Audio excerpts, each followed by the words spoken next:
श्रीराम समर्थ.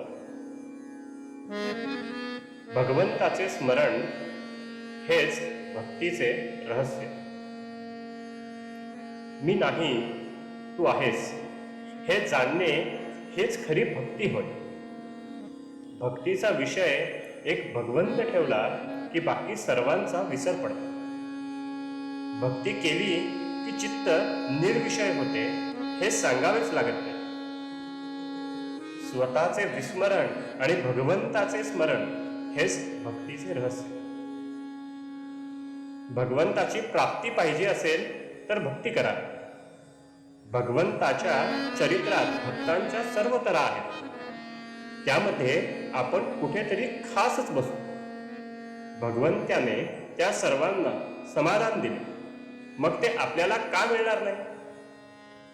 जर प्रगतीपर आहे ते खरे, पण पैसा, मुले, मान्यता वगैरे ऐहिक सुखांची वाढ होणे यालाच आपण प्रगती समजतो. भगवंताची भक्ती ही खरी प्रगती होय. ही प्रगती बाहेर दिसण्यासारखी नाही. भगवंता वाचून यश हे अपयशच समजावे. कित्येक वेळा अपयश हेच यश बनते. म्हणून अपयश आले तरी भगवंताच्या इच्छेने आले असे समजून शांत राहावे. भगवंत आहे असे म्हणणे किंवा मानणे याचा अर्थ असा की ही सर्व सृष्टी भगवंताने उत्पन्न केली आहे. त्या सृष्टीचे तो रक्षण आणि पालन करतो.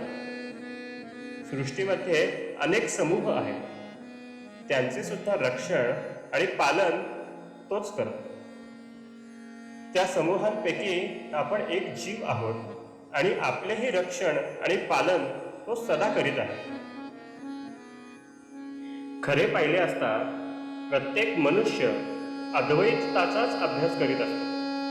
अद्वैतामध्ये नेणारे द्वैत आपल्याला पाहिजे आहे. भगवंत म्हणजे सगुण परमात्मा असा आहे की तो वेगळा दिसतो खरा, परंतु भक्ताला तो आपल्यासारखा करून घेतो. आई आणि मुलगा यांच्यामध्ये साम्य असते. मुलाचा आवाज आईला नेहमी गोडच लागतो, त्याप्रमाणे भक्ताचा आवाज भगवंताला गोड लागतो. शेताची राखण करण्याकरिता जसे काठीवर कांबळे घालून त्याचे सोंग करतात, तसेच सगुण उपासनेचे आहे. राखणदार हजर नसताना ते सोंग ज्याप्रमाणे शेताचे रक्षण करायला उपयोगी पडते, त्याचप्रमाणे निर्गुणाच्या अभावी परमात्म्याची आठवण करून देण्यासाठी सगुण हे उपयोगी पडते.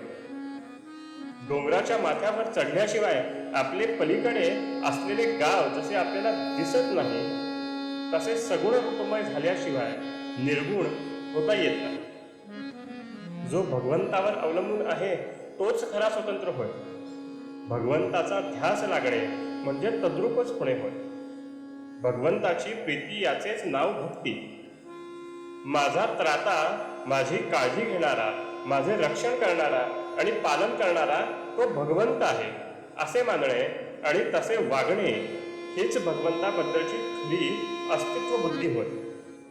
आपले स्वतःवर जितके प्रेम आहे त्याच्यापेक्षा जास्त प्रेम भगवंतावर करणे हेच खरी उपासना आणि हेच जीवनाचे सर्वस्व होय. आजचे बोधवचन: संकटांचे डोंगर अंगावर पडले तरी ज्याची वृत्ती भगवंतापासून चळत नाही तोच खरा भगवंताचा झाला. जानकी जीवन स्मरण जय जय राम.